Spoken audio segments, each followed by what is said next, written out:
Welcome to the Dynamic Leadership Overview. This is the third of a four-part series. This one is on development plans. Today, we're pulling many threads together into something practical, immediately actionable, and transformative. You don't need a full HR department or a corporate-sized budget to get started. You just need clarity on what good leadership looks like in your company and the will to create consistency. Today, we're talking about creating structure and accountability for how people grow in your business, from the front line to the executive team. It's also a formula to establish a culture of learning and development, which naturally enables a growth mindset across your team for the long haul. You can start small. Any business can benefit from identifying just one skill that matters, one skill tied to the vision for the strategic leadership team. That alone can change the way that your organization operates. Think about this. When a dental office hires a hygienist, they know exactly what that person can do. There's a shared language, known certifications, and a clear protocol for how things get done, from patient care to insurance processing. But when that same office hires a marketing manager or marketing specialist, there are fewer standards. A degree in marketing or previous experience doesn't guarantee they'll understand the priorities, tone, methods that align with that specific practice and the industry. The gap is even wider for leadership and management.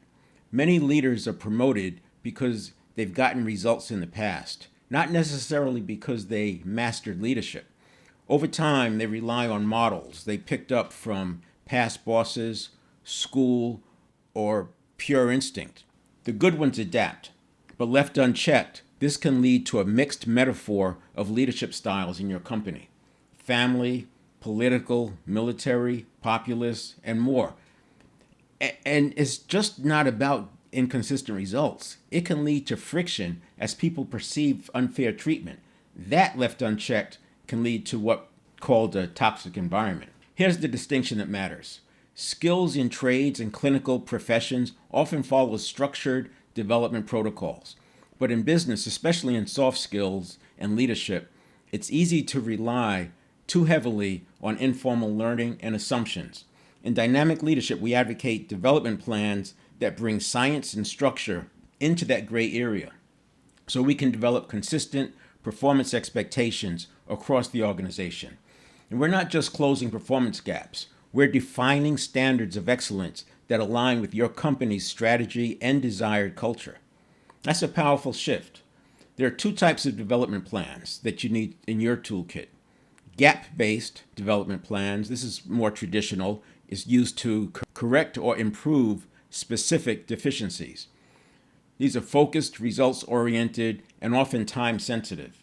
And then there's foundational development plans. These are used to align someone with how you lead and operate in your business, to get that common language I was talking about earlier. These ensure that new leaders, no matter how experienced, are grounded in your organization's leadership style and approach.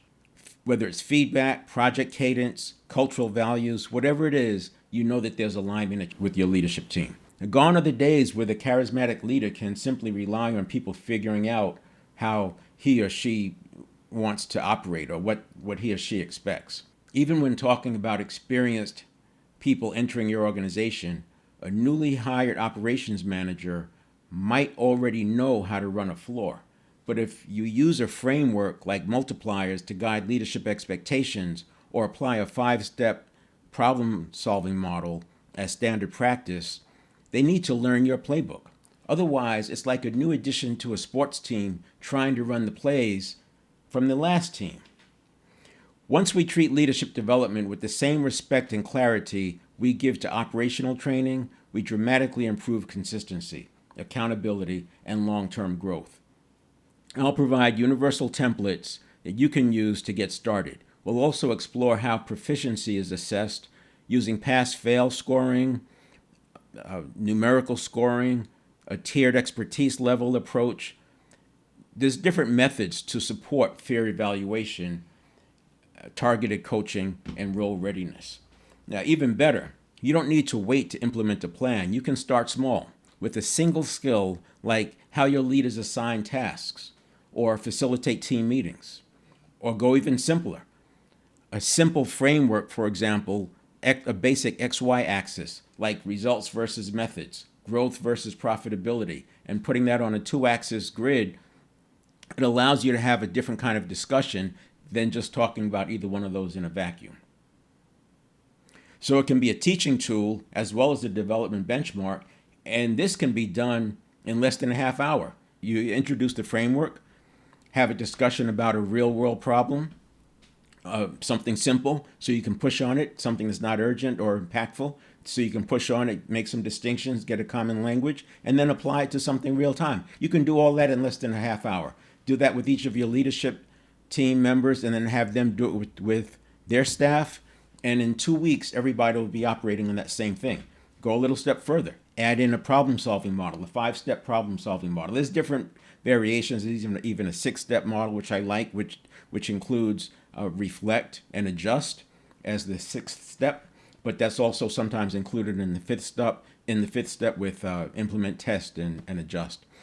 So whether you're a business owner with 5 employees or 50, the most powerful thing you can do is make the invisible visible. Define the skills, name the standards, and give your people a roadmap to grow. And when you do that, you'll find that you foster a growth mindset. One of the challenges with having a growth mindset in an organization is that it's very easy to slip into pass-fail. This happens for a variety of reasons, but one of the most common ones is it's basically what's been learned just by doing and moving along, and also the mentality of school. Since there's no testing or final exams or grades, people come up with this pass-fail. And if you think about it from a school standpoint, there is a learning curve, right? A person could go from 70 to 100 and get an A, even though they may have started at a 70, they can still have a 4.0. Whereas in business, because we don't have this clarity, we don't have these distinctions all the time, it's easy to go pass fail. And when you go pass fail, people start hiding the deficiencies. They don't want to learn because they don't want to look stupid. But when you have a development plan that is constantly adapted and also goes out over 2 years with touch points along the way, you're constantly talking about development, and no one's going to be perfect in everything. So there's always going to be developmental opportunities. There's always going to be some middle level players. Everybody's not going to be a mastery level in everything. They don't need to be a master at everything.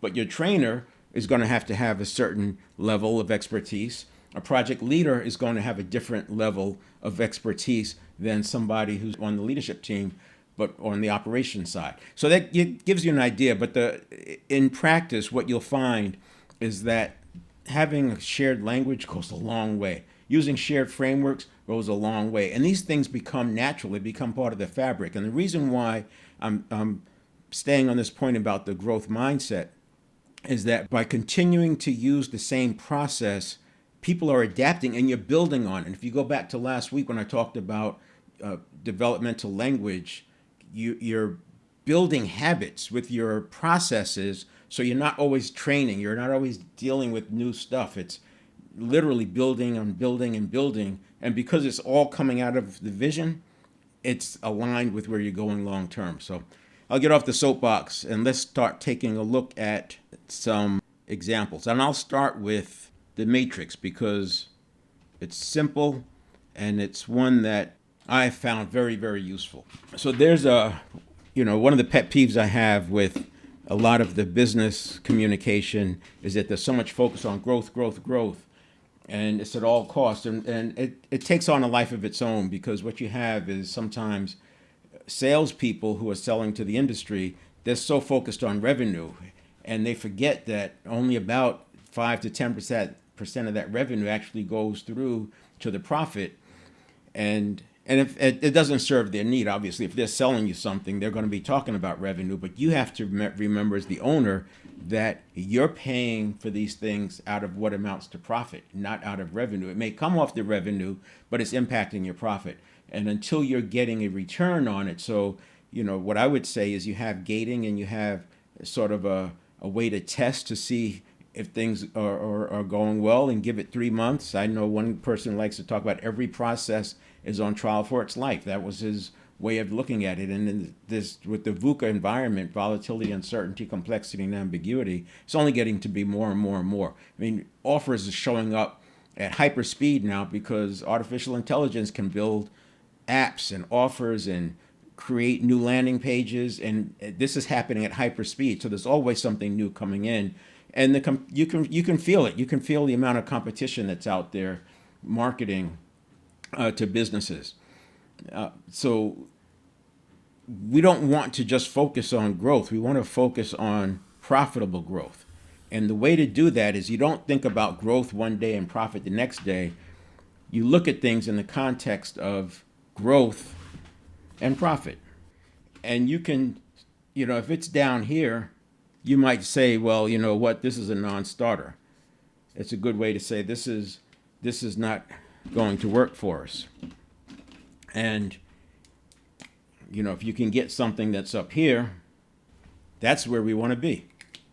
So, and then you have your other things that are more growth oriented, and you have other initiatives that are profit oriented. This gets your cross-functional teams working together because you have to be able to find ways to make profit. It gets you looking at ad copy instead of just throwing more ads out there. You're looking at the conversion rates inside the ads, which you're probably doing anyway, but there's different ways you can change how you're marketing, and whether you're using ascension ladders or cross-selling and upselling, there's different ways that you can extract more profit from the spend. Also, different ways of advertising. I remember the amount of, everybody had a solution for advertising, and still does. Everybody has a new way of lead generation. And I'm not saying they don't work, but what you want to do is look at things that are directional with your vision. You want to make sure that you're using things that are sustainable and you're not having to reinvent the wheel every time, because every time you reinvent the wheel, you're skipping some steps on that flywheel. Remember the good to great, the flywheel, turning that flywheel every day. You come in and turn it a bit. Well, if you're constantly changing, losing some of your momentum. Another one I like to use is probability and severity. So, and this can go two ways. You have situations where people are so caught up in the fact that there might be this problem that occurs. There's risk. There's a risk out there. Well, yeah, we always have risks, but one way to look at risk is what's the probability that this risk will occur? And if the risk does occur, what's the likelihood that it's severe enough to be an impact? Some stuff is just normal cost of doing business, right? But if it's a high severity existential kind of event, and that's going to be out here, but the probability is very low, that takes a different kind of mitigation than if it's up here, high severity and high probability. Even something that's in here could be something that you're paying attention to because it could be an impact. And then you're able to look at it on a relative basis. Another one I like to use, succession planning. You have to decide who's going to be promoted next. Too often it makes sense, it's easy, and managers and leaders tend to look for the expedient thing, right? Everybody wants to, go home and get a good night's sleep, right, and move on. And also there's a sort of a pattern for managers to be efficient, and that efficiency leads to expediency. So I like to say effective first, then efficient. You can even make that a grid, right? You can even do effective and efficiency. You can even do this. You can even look at effectiveness and efficiency when you're working on a project or a plan. And I have a grid I'll go through with you in a moment that illustrates that.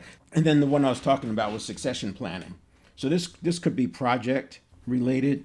This is risk related.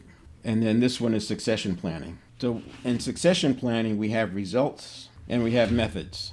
Just because the person got results doesn't mean that they should be the one taking over the department. And I know you've seen this where people got results because they cut corners, but maybe they're just using loopholes that are already there. It doesn't mean they're a bad person. It's just that they're cutting corners. Well, that's not necessarily the person you want. I know in the book, Stephen Covey likes to talk about in 7 Habits of Highly Effective People, he likes to talk about the manager who got promoted because they ran the equipment without getting maintenance. And, obviously it sounds like more of a manufacturing example, right? But they ran the equipment without getting it maintained. and they got promoted because of their results. And then the next person who comes along, the machine's always down, and it makes the first person look even better than they are. And then the other person looks worse because they can't get the results, and then they're under pressure, and then it's just, you're constant. When you're on your heels, it's always harder to get going. So we want to look at results, and we want to look at methods. And you're not trying to hire somebody or promote somebody who's here, and you're not trying to promote somebody who's here. And so what you get with these is you get this arc. All of these, you end up with an arc, because you're not going to have perfection, but you're trying to get things that are out here. You don't want to, obviously you wouldn't promote the person who's here unless there's a very specific reason, a very specific project. But what you're wanting to do is move out here and getting a balance. You want some people who are more on the result side and some people who are more on the perfect method side. But what it does, it eliminates the likelihood of getting somebody in there who got results because they cut corners or because they knew somebody. So those are examples. And these four you could literally take to your leadership team in one staff meeting and introduce. And don't take my four, change based on your organization. But now when somebody brings you a proposal, when they bring you an idea, they want to talk to you about something, you can have a common expectation that they use one of those four frameworks. And another one I like to use, this one is when you're thinking about a new option, a project, an initiative. Option 1, 3, 4. And of course you don't always need 4, but the idea is that if you want to get more than one solution. So the 5-step problem-solving model is clearly identify the problem. That's an important step, especially in operations environments. They often miss that. They solve the problem real quick and create new problems in the process. But that's okay, because that's what they do. They're constantly fixing problems. They don't want to spend time draining the swamp. They're busy fighting alligators. They're just going to keep fighting alligators. Whereas what we want to do is get in the habit of spending time draining the swamp, so one day there's no more alligators. But what we're going to do is, this is before we're in this very early on in the idea stage, maybe even in the brainstorming stage. As I said, the problem-solving models clearly identify the problem, brainstorm for possible solutions, select the best solution, and then implement and follow up. Or you have to obviously design and build it and then implement it and follow up. And there's also short-term fix you can put in there. You can come up with, like I said, adapt or reflect and adapt or adjust. But what we're going to do is score 1 to 5, 5 being good, except for risk. Risk is 5 to 1. So this is leverage. This is ease of implementation, ease of build. This is risk, and this is return. So this is another thing that you can introduce it in one setting, in a meeting, go through an exercise, and we'll talk about this next week when I get into deep practice, but I really want to emphasize it's not a verbal conversation. We have way, way, way too much where people know and don't do. To know and not do is to not know. Doing, remember, most cognitive processing is physiological. People operate their lives 95% by habit. If we rely on communication, words, the likelihood of having an impact, you're working on the 5%, because the 95% by habit is going to take over right away. The 95% by habit is the neural pathways. They're formed, they got myelin wrapped around them, the synaptogenesis is supporting it, you got the dopamine, the neurotransmitter, and so that habit is what's going to win. Given the choice between belief or habit and willpower, belief and habit win. So you don't want to just introduce it. You want to have a conversation about it, do a mini case study, use 2 or 3 things that you're thinking about, have each person in the room come up with one initiative that they think is good, and then you could do this scoring. So people get to use it, but then the next time you have an idea that you're thinking about, use this model. And just always go back to this model. Now we've got 2 frameworks. Both of them can be taught in one session. They're both skills that people can develop. And once you get into the habit of people learning skills, it gets easier because we need bigger skills. We need to be able to present to internal audiences, external